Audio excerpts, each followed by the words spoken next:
Muy bien.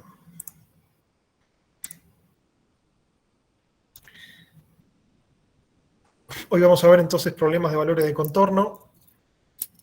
Me marea un poco esto porque en general esta es la última clase, pero hemos invertido Guatri el orden de algunos temas, así que todavía faltan 3 clases y estamos dando problemas de valores de contorno mucho antes de lo que lo salíamos a dar. Con la novedad de que vamos a ver también problemas de valores de contorno en más de una dimensión, o sea, con derivadas parciales. ¿Sí? Entonces, lo que hoy vamos a ver es problemas de valores de contorno, que son ecuaciones diferenciales que tienen sus condiciones de contorno no todas en el mismo lado, o sea, a los dos lados si es 1D, o en el contorno si es más dimensiones, y su resolución numérica. Empecemos con el 1D, porque muchos de los conceptos que vemos en una dimensión después directamente se aplican también en el caso de más dimensiones.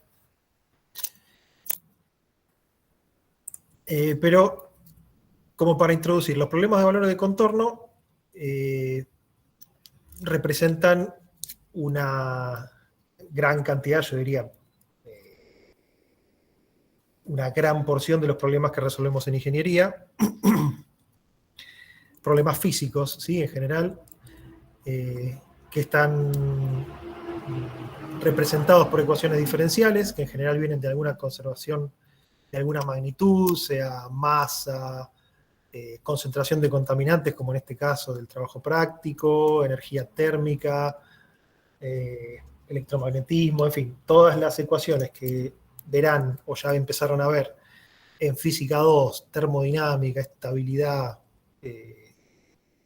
etcétera, son problemas de valores de contorno. Con lo cual, esta parte que es la resolución de estos problemas en una computadora es fundamental.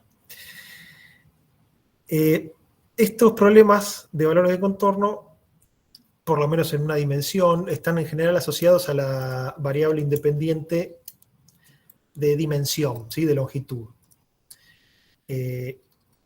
Digo generalmente porque esto ya, como para quitarle un poco el significado solo matemático, sino darle un poco de interpretación física, es raro que uno conozca en los bordes del intervalo si la variable es el tiempo. ¿Sí? Es raro que uno conozca el estado inicial, el estado final y quiera saber qué pasó en el medio. No es muy habitual que pase eso en ingeniería. En general, cuando nosotros conocemos las condiciones de un lado y del otro, estamos hablando de un problema cuya variable independiente es X. ¿Sí? Eso es en general. Por supuesto que esto sirve para resolver ecuaciones diferenciales, sea cual fuere la variable independiente, porque de última es una letra nada más. ¿Sí? Pero yendo más a lo físico y a lo ingenieril, en general están asociados a problemas espaciales. Bien.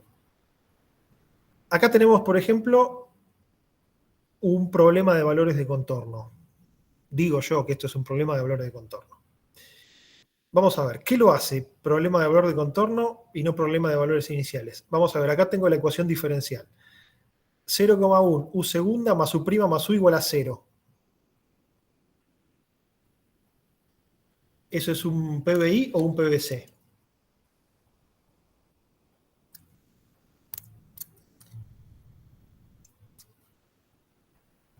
Vale responder cualquier cosa, ¿eh? Intuyo que si estamos en PVC será un PVC. Bueno, mal intuido, porque en realidad no sé qué es, porque lo único que les dije es la ecuación diferencial. En la ecuación diferencial no hay nada que me diga si el problema es un problema de valores de contorno o iniciales. Porque lo que me dice si es de contorno o inicial es dónde están dadas las condiciones de borde. Bueno, sigamos, a ver. Me dice que el dominio está entre 0 y 1.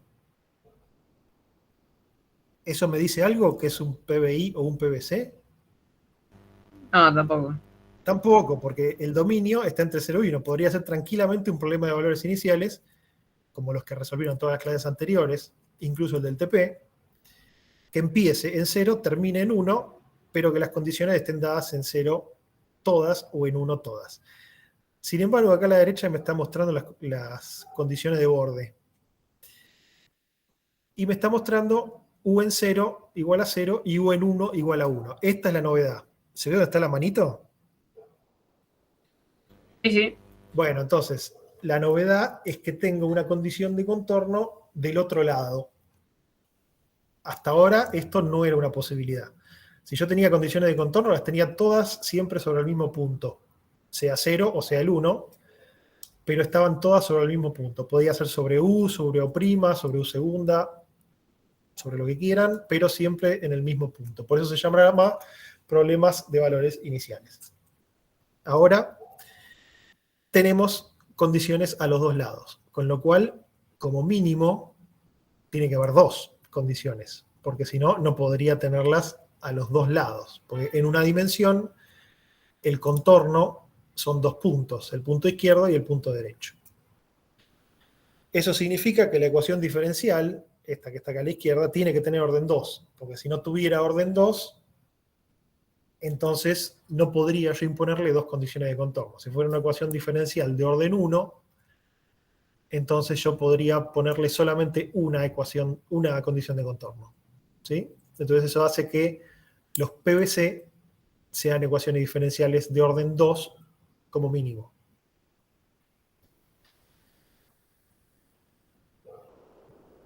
Bien, entonces acá está impuesta el valor de U, o sea, de la función, en 0 y en 1. Eso se llama condición de contorno de Dirichlet, o condición de contorno esencial, ¿sí? La que está dada sobre la variable sin derivar. La función, mejor dicho, U sin derivar. Después yo también podría imponerle condiciones de contorno sobre alguna derivada. Por ejemplo, yo podría imponer U en 0 y U' en 1, que sería como imponer el valor de U a la izquierda y la pendiente de U a la derecha. ¿Sí?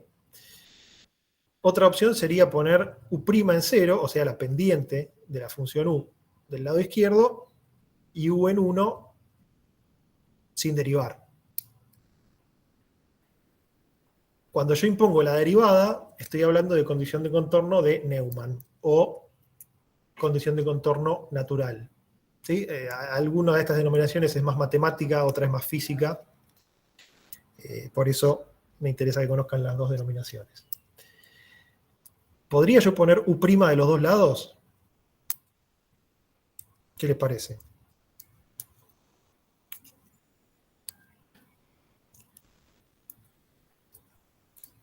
No le veo por qué no. Bueno, si yo estuviera imponiendo U' de los dos lados, estaría imponiendo la pendiente de los dos lados, ¿no? Sí, No es que sí. esté mal, pero todas las curvas paralelas a esa, o similares a la solución, si yo las desplazo hacia arriba o hacia abajo, tendrían la misma pendiente a la izquierda y a la derecha. ¿No? ¿Se lo imaginan? Sí, sí. Entonces tendría infinitas soluciones. ¿Sí? Entonces no es posible definir un problema solo con condiciones de contorno de Neumann o solo con condiciones de contorno de la derivada. ¿Sí? No está bien planteado ese problema. Eso Pablo en la clase del lunes lo mencionó. ¿Sí? Tarela lo mencionó en su clase. No es un problema que esté bien planteado. Y eso, ojo, porque estos métodos numéricos posiblemente a ustedes les dan una solución. Algo de esto ya hablamos en una de las clases que pasaron. Les dan una solución, pero ustedes no saben cuál de todas esas infinitas soluciones es, porque el problema no estaba bien planteado. Entonces, ustedes se van a su casa pensando que tienen la solución del problema y en realidad el problema estaba mal planteado. Quizá matemáticamente no lo podían resolver o les quedaba explícito que queda salvo constante, pero numéricamente no. ¿Sí? Numéricamente el método no les dice que queda salvo constante, posiblemente les arroje una de las infinitas soluciones. Y eso es un peligro, ¿sí? Porque, de nuevo, el método está andando bien, pero el que lo programó o el que lo está utilizando no lo está utilizando bien. ¿Sí? Y no es un problema numérico, es un problema del planteo matemático del problema. Así que, ojo, componer U' de ambos lados y en general, ojo con plantear mal los problemas, porque los métodos numéricos son herramientas potentes y posiblemente a ustedes no les indican que se mandaron alguna macana antes de arrancar. Bien. Entonces, U' de los dos lados, no. ¿Sí? El problema está mal planteado.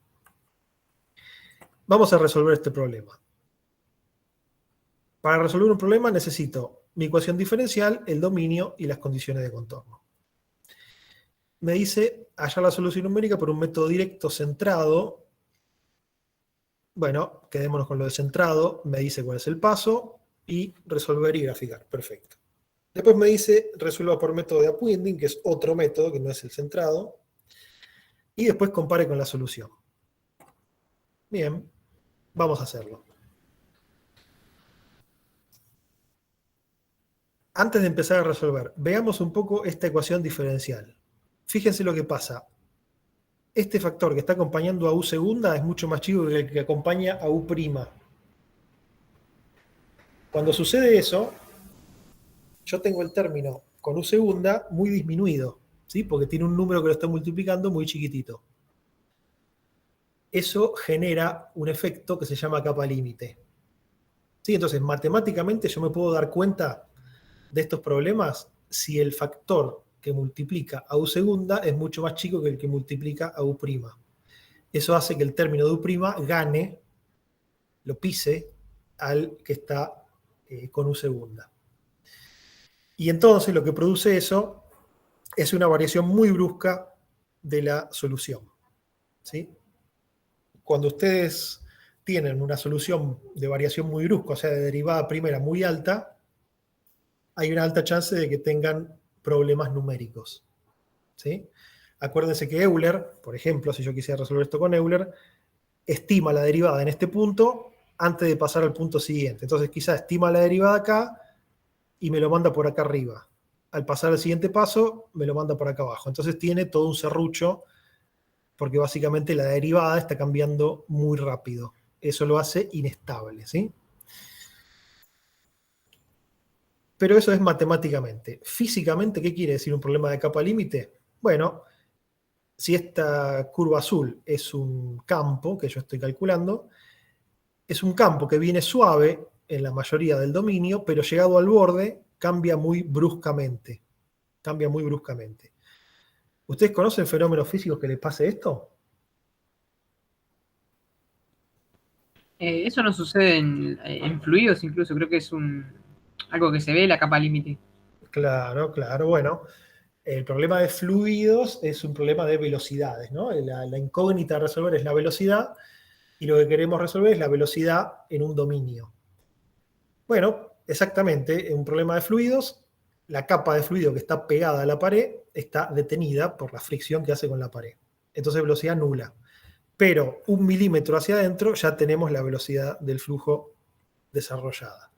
Entonces, el problema de fluidos, el problema de resolución de velocidades en un fluido, es un típico problema de capa límite. Y hay muchos otros. Básicamente todos los problemas que cambien muy rápido cerca de un borde. ¿Sí? Un problema que tiene una carga electromagnética puntual, podría ser el caso. Un problema térmico que tiene una fuente de calor puntual, por ejemplo una soldadura, también es un problema de capa límite. Cualquier problema de elasticidad que tiene una carga concentrada, ¿sí? Una fuerza concentrada en un punto, también es un problema de capa límite, así que la verdad tenemos problemas de capa límite por todos lados. Es por eso que los mencionamos acá.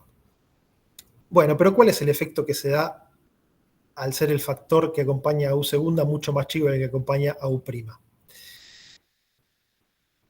Básicamente lo que sucede es esto. Esta curva azul es la solución de la ecuación diferencial con U segunda. Y esta que está acá abajo es la misma que la que está acá arriba, pero le volé este primer término. ¿Sí? Le volé este primer término porque dije que era demasiado chiquito. Entonces directamente lo volé. Bueno, me queda entonces una ecuación de primer orden. una ecuación de primer orden, entonces le tengo que volar también una condición de contorno. Le podría volar la de la izquierda o la de la derecha. En este caso le dejé la de la derecha. Y fíjense, la solución de esta ecuación que está acá abajo está en rojo y es muy parecida a la de segundo orden, ¿sí?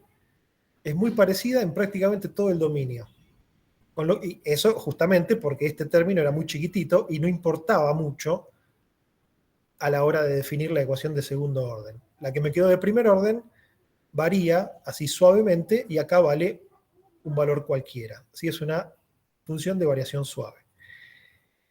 ¿Qué pasa? Acá se empiezan a separar mucho justamente en la capa límite, justamente cerca del contorno, porque la estoy forzando a cumplir con la condición de contorno u en 0 igual a 0, a la azul. Algo que no hice con la roja porque tenía solamente una condición de contorno. ¿Sí? Entonces, el efecto que hace este término tan chiquitito es simplemente molestar. Es decir, la solución es prácticamente igual a la roja, que era suave. Pero llegando al borde, este término empieza a ejercer su efecto porque tiene que hacerle cumplir la condición u en 0 igual a 0. Es como que a la función le cuesta mucho cumplir con esta condición. ¿Sí? Le cuesta mucho porque tiene que alejarse de la suave. Y eso de que le cueste mucho hace justamente que su derivada sea muy alta y que tenga problemas numéricos. ¿Sí? Bueno, entonces, esta es la interpretación de lo que pasa en un fenómeno de capa límite y cómo se ve matemáticamente.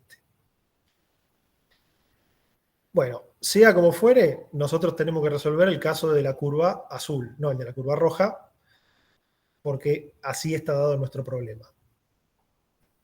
Lo que tenemos que entender también es que si aplico un método numérico para resolver el problema de segundo orden con capa límite, posiblemente tenga alto error. Vamos a ver eso. Bien, esta es la ecuación diferencial. Dijimos que cuando alfa es mucho más chico que beta, tengo el problema de capa límite. Vamos a resolverlo como nos pedía ahí con el método centrado.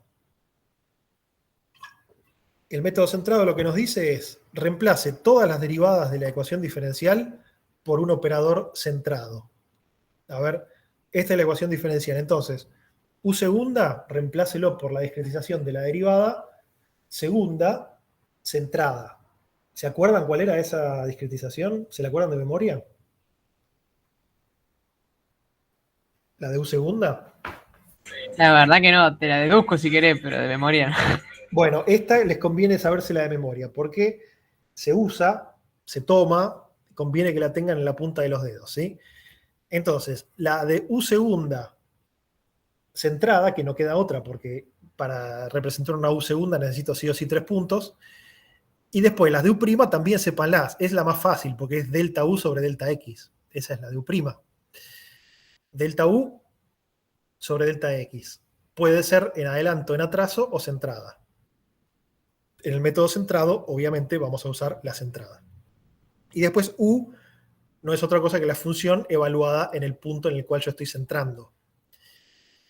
Bien, entonces acá está. U segunda se aproxima con un más 1 menos 2un más un menos 1 sobre h cuadrado. Esta es la discretización de la derivada segunda. Es una discretización que ya naturalmente está centrada. Está centrada en n. Esta es la discretización de U' centrada. Como les decía antes, delta U sobre delta X. Para que sea centrada, tengo que poner un más 1 menos un menos 1, pero en este caso la distancia entre estos dos un's es 2h, no h. ¿Sí? ¿Se acordaban de esta por lo menos de la derivada primera centrada?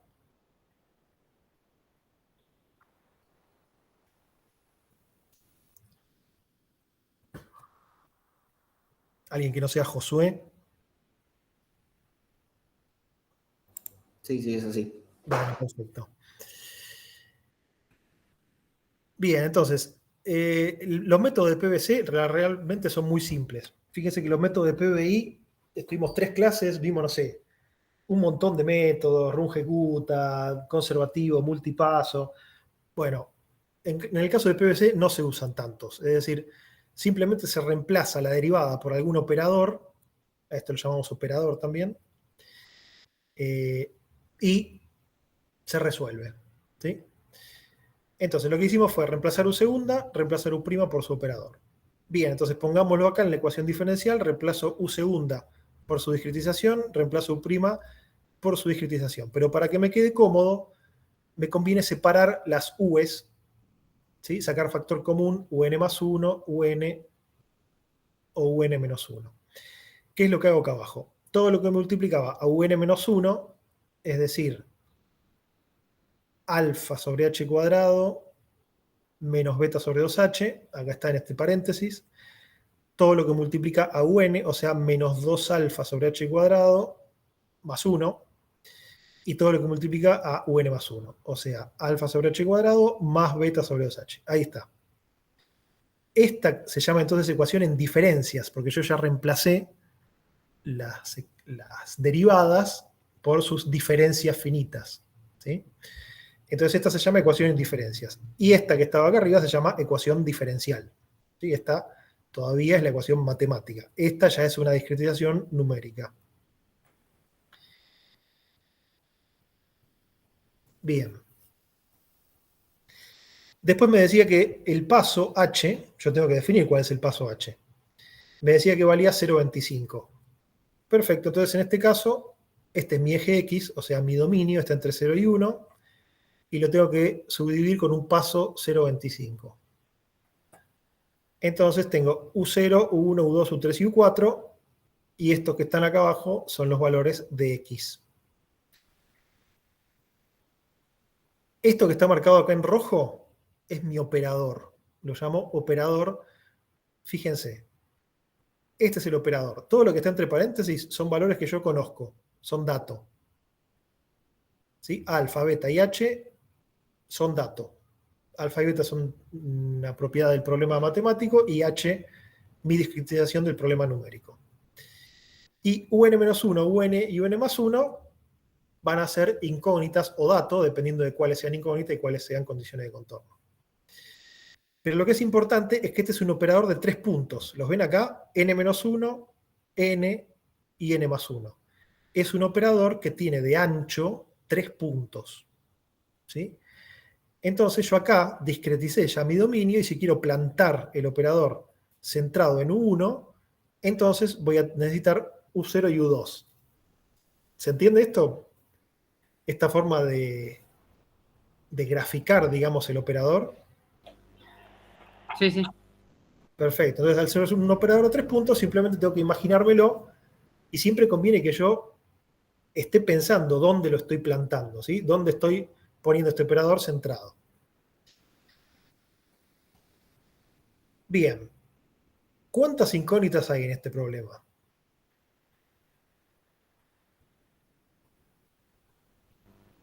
Sería el total de particiones menos 2. O sea, conoces el final y el inicial. Total de particiones lo llamás a la cantidad de Claro, intervalos o la cantidad de nodos. de nodos, de nodos. La cantidad de nodos es 5, ¿no? Claro, y conoces 2, que es el inicial y el final. Bien, vos conocés U en 0 y U4. Claro. Acá está, U en 0 y U4, que es U en 1. Entonces, tenemos 3 incógnitas. Entonces yo tendría que plantearme 3 ecuaciones, porque si no, no puedo resolver el problema. Bueno, la manera de construirme 3 ecuaciones es plantar el operador centrado en cada una de las incógnitas. ¿Sí? Entonces, como estrategia, yo voy a plantar el operador en U1, lo planto en U2 y lo planto en U3. Vamos a hacer eso a continuación. Esta ecuación es la ecuación en diferencia ya reemplazado los valores de alfa, beta y h. ¿Sí? Esta que tenía acá estos paréntesis, como le dije, es dato todo lo que está dentro del paréntesis, entonces tiene un valor numérico. ¿Sí? Tiene un valor numérico. Así me queda súper cómoda esta ecuación para trabajar. Bien, vamos a ver qué pasa en cada nodo. En n igual a 0, no planteo la ecuación en diferencias, porque no lo necesito. Dijimos, la vamos a plantear solamente en los nodos en los que tengamos incógnitas. Entonces, si yo estoy parado en U0, no planteo la ecuación diferencial porque no tengo una incógnita. Lo que tengo ahí es justamente la condición de contorno del lado izquierdo, U0 igual a 0. Entonces la escribo porque me puede ayudar. Después, pasemos a n igual a 1. Como en este caso que está acá puesto en rojo, planteé el operador centrado en 1. Entonces, n vale 1. Replico esta ecuación que es genérica para cualquier n, la especializo en n igual a 1. Entonces me queda menos 0,4 U0, menos 2,2 U1, más 3,6 U2 igual a 0. Después la voy a plantar en U2, ahí tenemos, ¿sí? Me gusta que el operador gráficamente me muestra dónde estoy centrado. Lo mismo, pero ahora n vale 2. Entonces, este de la izquierda va a valer 1, este es U2 y el de la derecha U3. Ahí está. Y la última la centro en X3. O sea, este es U2, este es U3 y este de la derecha es U4. ¿Sí? Y por último, del lado derecho no planteo la ecuación diferencial porque no tengo ninguna incógnita, no necesito plantear la ecuación ahí. Y pongo la condición de contorno. Bien. ¿Puedo resolver esto como resolvía los PBI? ¿Cómo despejo las incógnitas de acá? No hay chance. No hay chance. Los PBI yo los resolvía directamente, ¿sí? Yo arrancaba del lado izquierdo y empezaba a reemplazar yendo para el lado derecho. Pero ¿cómo voy a hacer acá yo? Si yo lo planteaba, este que está acá, U0 es dato, pero U1 y U2 son incógnitas. Tengo una ecuación y dos incógnitas. No la puedo resolver. Agrego otra ecuación, pero se me agrega otra incógnita más. Agrego otra ecuación, bueno, ahí sí. Pero todas las ecuaciones están enlazadas entre sí. Por eso tengo un sistema de ecuaciones lineales, en este caso porque el problema es lineal. Pero no puedo resolver de izquierda a derecha, ni puedo resolver de derecha a izquierda. Esa es una diferencia fundamental con PBI. ¿Sí? Esa es una diferencia fundamental con PBI. Yo recién deduje yendo de izquierda a derecha porque me quedaba cómodo, pero no quiere decir que yo voy resolviendo de izquierda a derecha. Simplemente planteé las ecuaciones. No puedo despejar las incógnitas de izquierda a derecha, ni tampoco de derecha a izquierda, porque la información está dada en el borde derecho y además en el borde izquierdo. Así que no puedo mandarme de un lado para el otro. Sí o sí tengo que resolver todo junto, y eso se llama sistema de ecuaciones. Y acá tenemos el sistema de ecuaciones. Volvamos atrás un segundo. Entonces, las incógnitas acá son U1, U2 y U3. Entonces, lo que yo podría hacer es sacar un vector de incógnitas, U1, U2 y U3, y ver qué es lo que está multiplicando a cada una de ellas. Bien, entonces en la ecuación 1 me tengo que fijar qué está multiplicando a U1, U2 y U3. El que multiplica a U1 es menos 2U2. El que multiplica a U2 es 3,6. El que multiplica a U3, ¿cuánto vale? 0, no está. Y este menos 0,4 U0, ¿qué hacemos?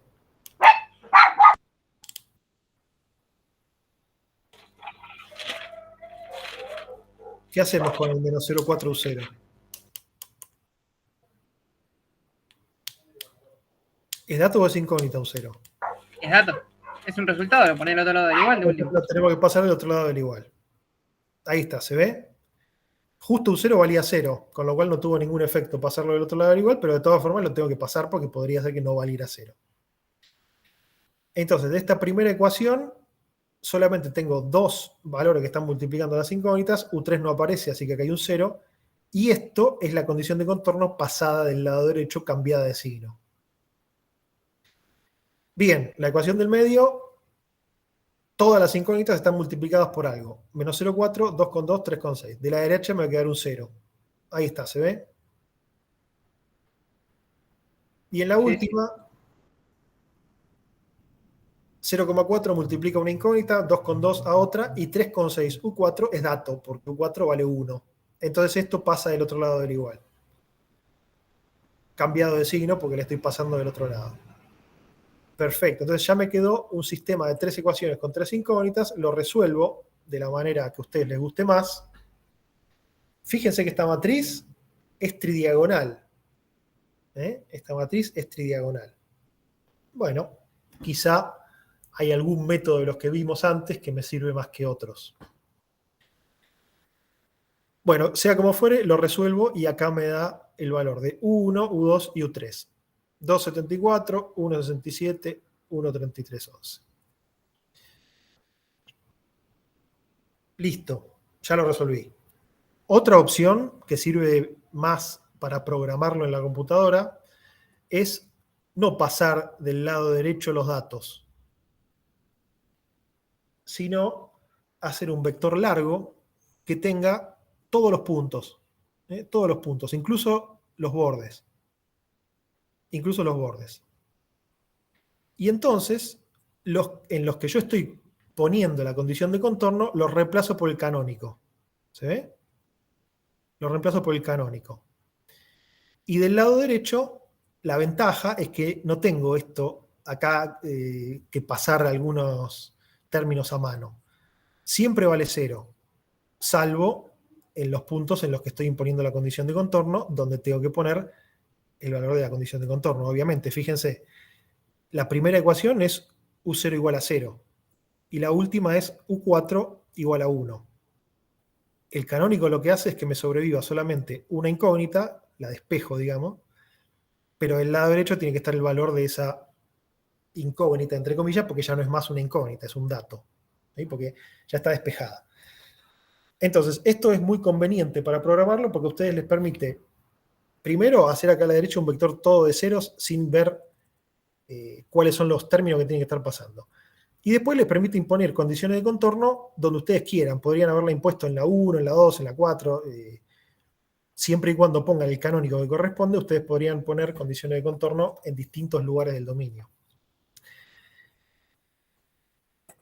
El único tema es que les queda un sistema de ecuaciones lineales más grande. ¿Sí? Más grande. Pero esta es más conveniente para programarlo y la primera si ustedes lo tienen que resolver a mano. Las dos tienen que dar el mismo resultado. De hecho, acá ven que la solución de la de abajo es idéntica a la solución de la de arriba. Bueno, hasta acá como venimos. ¿Hay dudas? Todo claro. Bueno, después me dice que lo resuelva con otro método, que se llama upwinding. No me dice por qué. Simplemente me dice utilícelo. Bueno, el método de upwinding lo que hace es descentrar la derivada primera. ¿Sí? En una estrategia rara, hasta ahora no sabemos por qué hace eso, pero en lugar de ser la derivada primera centrada, como era antes, ahora es descentrada. Fíjense, acá puse la derivada en adelanto. Básicamente me tengo que fijar en el signo del valor que acompaña a la U', en este caso es positivo, entonces tendría que usar una derivada en adelanto. Si fuera negativo, es una derivada en atraso. Todo eso es de dónde surge este método, que es un método que surge de mecánica de los fluidos, y el valor que está acompañando a U' es el valor que me dice el signo de la velocidad. ¿Sí? Pues justamente porque U' es la velocidad. Entonces, el método de upwinding es un método que nace de mecánica de los fluidos, pero después se utilizó para cualquier tipo de expresión, no solamente expresiones de velocidad. Y este método se hizo para disminuir las inestabilidades que se producen con el método centrado en problemas de capa límite. ¿Sí? Como habíamos dicho antes, los problemas de capa límite tienen una derivada muy grande cerca de un contorno y eso puede generar problemas numéricos, en particular con el método centrado. El método de upwinding lo que hace es descentrar esa derivada primera para evitar esa inestabilidad. ¿Pero qué orden tiene el método upwinding ahora?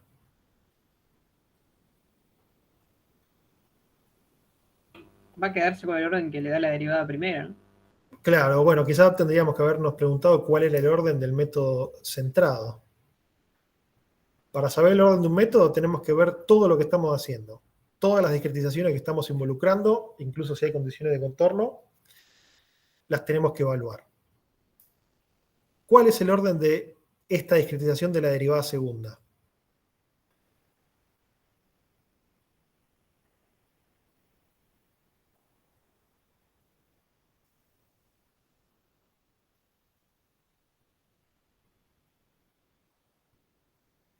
Bueno, esta derivada segunda está utilizando 3 puntos. Es una derivada de orden 2. Y además es centrada. Con lo cual, si yo hago 3 menos 2, me da 1, pero siendo centrada puedo sumarle 1, y entonces el orden de discretización de esta derivada es 2. ¿Sí? El orden de discretización de esta derivada es 2. La derivada primera usa 2 puntos para evaluar una derivada primera. Con lo cual 2 menos 1 igual a 1, pero como es centrada, suma 1. ¿Sí? Si fuera descentrada, no puedo sumar ese valor adicional. Todo esto que le estoy diciendo es discretización de derivadas y una formulita que habíamos visto que hay una relación entre cantidad de puntos, orden de la derivada y orden de precisión de la discretización. Sí. ¿No sucedía que el caso, por ejemplo, de la derivada primera es una derivada de orden 1? Sí. El número de puntos es de orden 3. Entonces la paridad ahí no sería la misma, entonces no se podría sumar un orden. Acá está usando 2 puntos, ojo, no 3. Ah, sí, perdón. Acá está usando 2 puntos, con lo cual 2 menos 1 de la derivada te da 1. Pero como es centrada y la paridad entre los dos valores que dijimos recién es distinta, entonces le puedes sumar 1. Estás habilitado a sumarle 1. Entonces, si bien el orden te daría 1, vos le sumás 1 porque es centrada en esta U'. Si fuera descentrada, sea en adelanto o en atraso, entonces sigue siendo de orden 1. Bien, vamos a la Winding.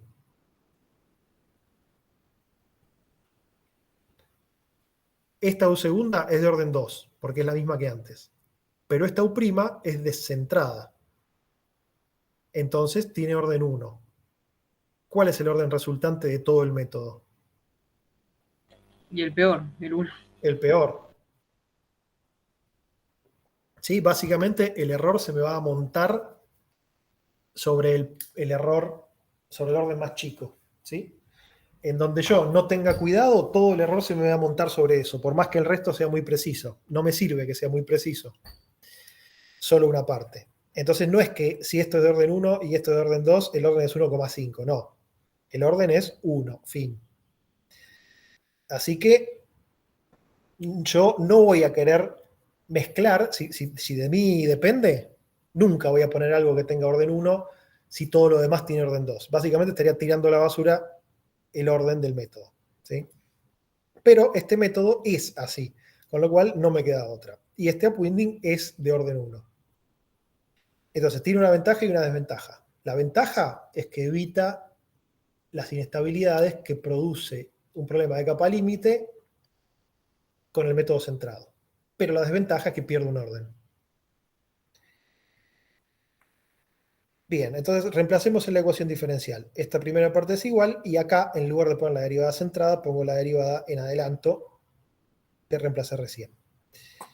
De nuevo, igual que antes, vamos a sacar factor común todos los U's y dejamos entre paréntesis los factores que lo están multiplicando. En este caso tengo 3 términos que están multiplicando al UN y solamente 1 al UN menos 1. Acá reemplazo por los valores de H, alfa y beta y me queda una nueva ecuación en diferencia, ¿sí? Distinta a la que yo tenía utilizando el método centrado en el punto anterior. Bueno, pero después la manera de resolver es exactamente la misma porque sigue siendo un operador de 3 puntos. ¿Sí? Entonces hago este procedimiento, lo planto en U1, lo planto en U2, lo planto en U3 y llego a este sistema de ecuaciones. ¿Sí? Es muy simple resolverlo. Simplemente hay que saber hacerlo, entender dónde estoy centrando mi derivada y reemplazar por los U's que correspondan. Entonces, construyo el sistema de ecuaciones lineales. En el primer caso, 1,6 U0 pasa restando del lado derecho. En el caso del medio, igual que antes, todos los valores están multiplicando alguna incógnita. Y en el último caso, U4 es dato, así que pasa restando del lado derecho. Ahí está. Resuelvo y me dio estos valores que están acá. Bueno, a ver, ¿cuánto me había dado el método centrado? 2,7, 1,6, 1,3. ¿Y este? El 1,3 te la creo. ¿Y qué pasó? Muy distinto del lado izquierdo. ¿Sí? Muy distinto del lado izquierdo, que es justamente donde está la capa límite. ¿Sí? Entonces, fíjense, un problema tan simple y tan chico, qué distinto que nos está dando, ¿no? Dependiendo del método que yo utilice. ¿Y cuál es mejor? ¿El centrado o el upwinding? Claro, eso es lo que pensaba yo, porque más allá de que este método fue creado, por así decirlo, por el tema de la capa límite, el otro método tiene orden de precisión 2. Yo, si me das a elegir, usaría uno de orden de precisión 2 que uno de orden de precisión 1. Bueno, está bien lo que decís entonces, salvo que acá hay una capa límite, ¿no? O sea, si yo no estuviera con un problema de capa límite, upwinding no tiene nada que hacer. Mejor no lo uso. Pero upwinding viene a salvarnos cerca de la capa límite. Entonces no puedo dar una respuesta de cuál de los dos es mejor, porque seguramente cada uno sea mejor en un lugar distinto. Vamos a ver. Para ver cuál de los dos es mejor, vamos a ver la solución analítica. En este caso, puedo resolver esa ecuación, porque es una ecuación relativamente simple.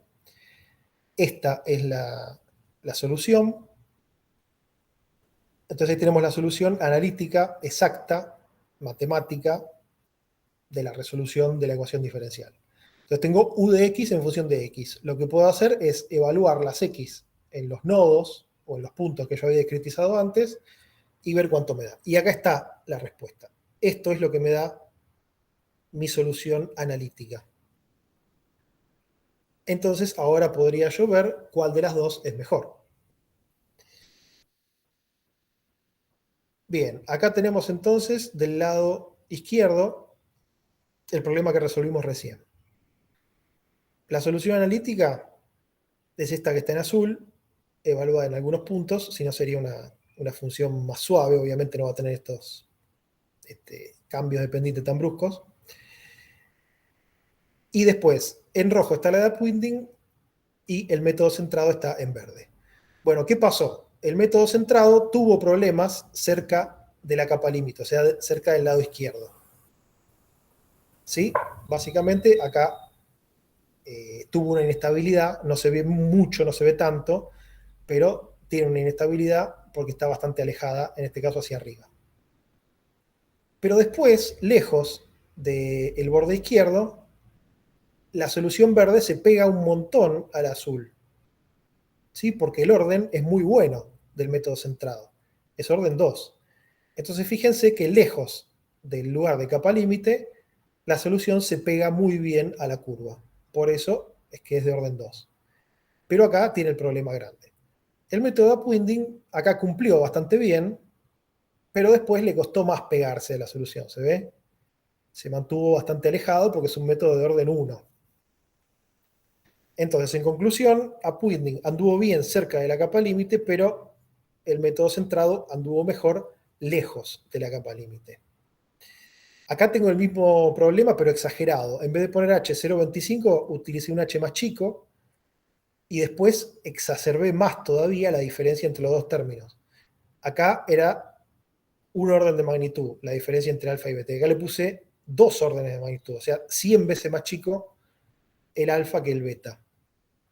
Entonces el efecto de la capa límite, mejor dicho, el efecto de la inestabilidad del método centrado, se ve un poco más exagerado. Fíjense que acá sí, este serrucho es claramente una inestabilidad, porque si recuerdan, las inestabilidades se manifiestan en el problema con un periodo 2H, o sea, hablando más en criollo, uno arriba, uno abajo, uno arriba, uno abajo, uno arriba, uno abajo. Y acá ven que oscila alrededor de la solución exacta uno por arriba, otro por abajo y así. Entonces claramente acá hay un ruido, y este ruido, si ustedes están utilizando un modelo, debería darles una pauta de que hay algún problema numérico y que no es simplemente un problema oscilatorio el que ustedes capturaron ahí. No, esto no tiene nada de oscilatorio, esto es un problema numérico, esto es una inestabilidad. Y el método de upwinding, fíjese que acá, absolutamente estable, ¿sí? Ni la vio la inestabilidad, ni la vio. Después, si hacen zoom acá, ven que está un poquito alejado de la solución el método de upwinding, ¿sí? Está un poquito por arriba. Bueno, ese es el efecto de que sea de orden 1. Ok. Pero no es grave, ¿sí? No es grave. Si ustedes me preguntan en este caso, lo grave es esta inestabilidad tremenda que tiene el método centrado, ¿sí? Eso sí es grave y hace que mi solución directamente no sirva. En este caso, tiene sentido haber perdido un orden y haber usado el método de upwinding. ¿Sí? ¿Se entendió? Sí, sí. Bueno, antes de dejar los problemas unidimensionales, veamos cómo puedo yo discretizar un problema que tiene condición de contorno sobre la derivada. Como dijimos antes, derivada de un solo lado. No puedo tener nunca derivada de los dos lados a la vez. Siempre en algún punto tengo que clavar la solución. Bueno, entonces este caso es igual que el anterior. Esta es la ecuación diferencial, el dominio, u en 0 vale 0, pero u' en 1 vale este valor que está acá. ¿Sí? Entonces yo no tengo más u en 1, tengo u' en 1. U' en 1 vale menos 0,1. O sea que la pendiente es negativa y bajita. Eso es lo que me está diciendo esto del lado derecho. Así como está planteado, es un problema que está bien planteado y tiene solución única. ¿Sí? Bien. ¿Cuántas incógnitas tengo ahora?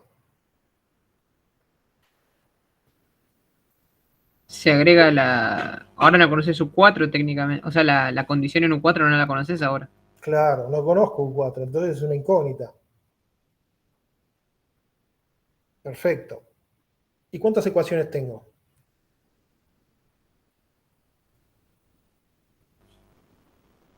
Y el tema es que deberías pararte en un 4 y. O sea, para el caso n igual a 4 y te quedaría un U5 del otro lado que no. Bien, bien pensado. Bien pensado porque estás pensando en el operador graficado así con esos 3 puntos, ¿no? Es como que se te va el dominio, ¿no? Claro. Bueno, está bien, pero sea como fuere, si yo tengo 4 incógnitas, voy a tener que utilizar 4 ecuaciones. O si tengo 5 incógnitas, voy a tener que fabricar 5 ecuaciones. ¿Sí? Siempre voy a necesitar la cantidad de ecuaciones necesaria para resolver las incógnitas, si no, no lo puedo resolver. Vamos a plantear alternativas entonces. Yo acá decidí resolverlo por el método centrado. Porque sí, porque también podía haber usado upwinding. La ecuación en diferencia entonces es la misma que antes. Bien, lo planteo en n igual a 0, no planteo nada, porque yo tengo la condición de contorno ahí.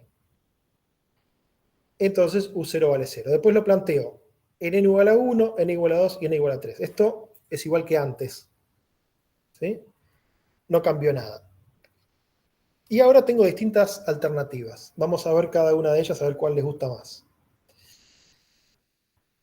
La primera es que en este punto, en U4, yo imponga la condición de borde derecha. O sea, la derivada discretizada en atraso. Porque esa era la condición de contorno. A ver, U' en 1 vale menos 0,1. Bueno, entonces hago U' en 1 en atraso, es esta que está acá. U4 menos U3 dividido H. O sea, delta U sobre delta X.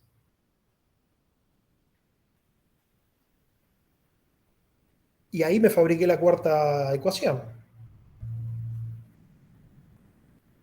¿No? Me fabriqué la cuarta ecuación y no me fui fuera del dominio. Con lo cual, esta solución parece espectacular. Necesitaba una ecuación más, utilicé la condición de contorno, y no me fui fuera del dominio. ¿Cuál es la desventaja de esta opción? Perdiste un orden de precisión. Perdí orden de precisión porque esta derivada, discretizada así, en atraso, es una derivada de orden 1. Entonces, yo me repuse las pilas discretizando esta con orden 2, la derivada segunda. La U' también la discreticé con orden 2. Esos operadores los usé en todo el dominio. Y cuando llego acá a la derecha, utilizo un operador que es de orden 1. Todo el error se monta sobre esta discretización y me tira el resultado a la basura. Bueno, no es que me lo tire a la basura, pero pierdo un orden de precisión. ¿Sí? Entonces, esto no es admisible porque yo tengo otras opciones para trabajar. ¿Sí? No es como el método upwinding que ya me dice que es descentrado. En este caso yo lo descentré porque quise y metí la pata, porque con esa descentrada de la condición de contorno, ni siquiera de la ecuación diferencial, con esa descentrada de la condición de contorno perdí el orden. Entonces esto no es admisible, ¿sí? Profe, Sí, esto de perder el orden, o sea, vos calculás U0, U1, U2 y U3 con orden 2 y el último con orden 1, o sea, ¿tenés el error del orden ese en el último punto o eso afecta en todo el resultado del sistema? afecta en todo, porque vos acá no estás resolviendo de izquierda a derecha ni de derecha a izquierda. Ah, tenés razón. Sí, Acá vos tenés razón. resolvés todo junto. Entonces, ponele que esta solución espectacular, que es la verde, que era de orden 2, bueno, en este punto vos le pifiaste con la pendiente porque tenía orden 1. Entonces, todo ese error hace que el resto de la solución, que estaba buenísima, se te monte encima de este error. Perfecto, perfecto. ¿Sí? Entonces, la forma es espectacular, pero está desplazada. ¿Sí? Entonces, perdiste el orden. No importa que la forma sea espectacular, lo que importa es que en ese punto impusiste una condición de contorno de un orden inferior y entonces el error que tenía eso hizo que todo el resto de la solución se desplace. Bien, entonces, este no es un método admisible. Vamos a pensar en otro. Algo habías dicho recién, Josué. Por ejemplo, incorporar también, acá como yo estoy evaluando el operador en 1, en 2 y en 3, y evaluarlo también en 4. La desventaja es que se me iría fuera del dominio. Bueno, sería una cosa medio siniestra. Vamos a pensar en otra opción. Yo acá hice la derivada primera descentrada y me quedó de orden 1. ¿Podía hacer la descentrada, pero que me quede de orden 2?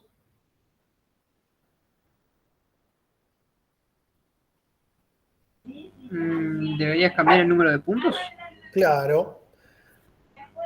O sea, tendría que poner 3 puntos. Básicamente, si yo utilizo 3 puntos para una derivada primera, el orden de este operador es 2. ¿Sí?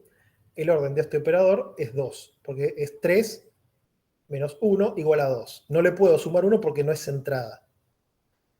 Pero no importa, no necesito sumarle 1. Ya con esto tengo un operador de orden 2.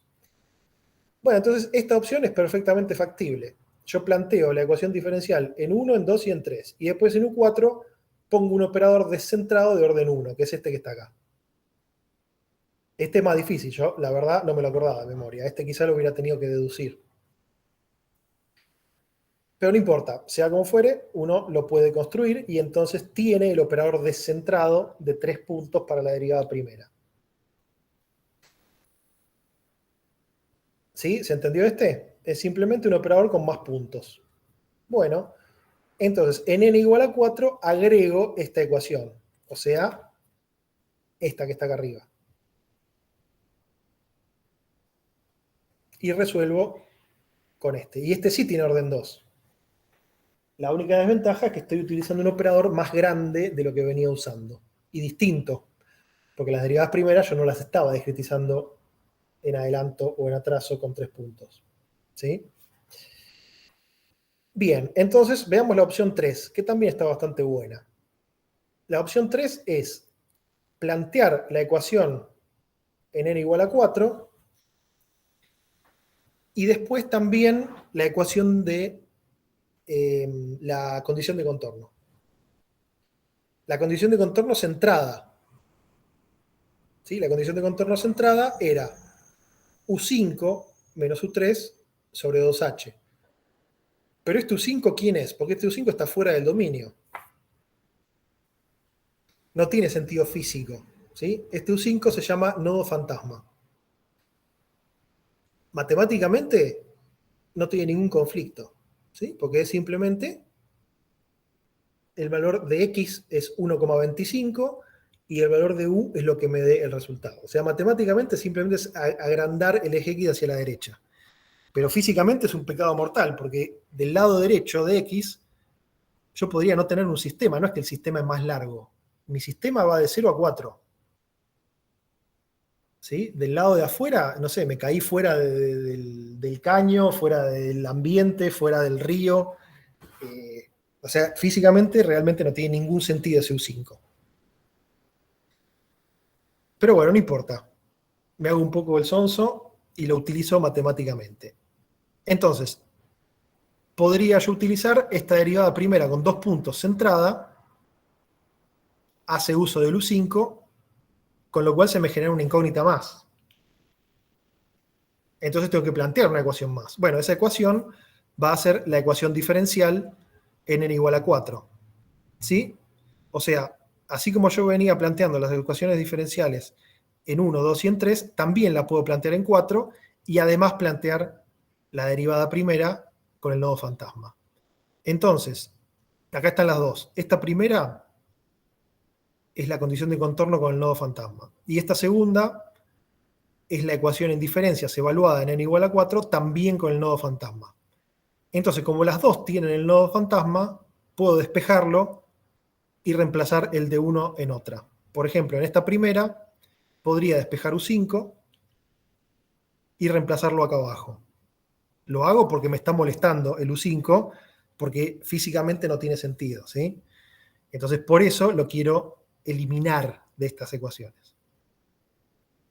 Y acá abajo entonces me queda una ecuación compilada, que es una mezcla de las dos de arriba. Básicamente es la primera reemplazada en la segunda, y entonces me queda una sola ecuación, y además no tiene el nodo fantasma. ¿Sí? Buenísimo. Bueno. Entonces, la opción 1 no es admisible porque perdí el orden del método. La opción 2, la derivada centrada con 3 puntos, es admisible. La opción 3, el nodo fantasma, también es admisible porque sigo conservando el orden 2. Bueno.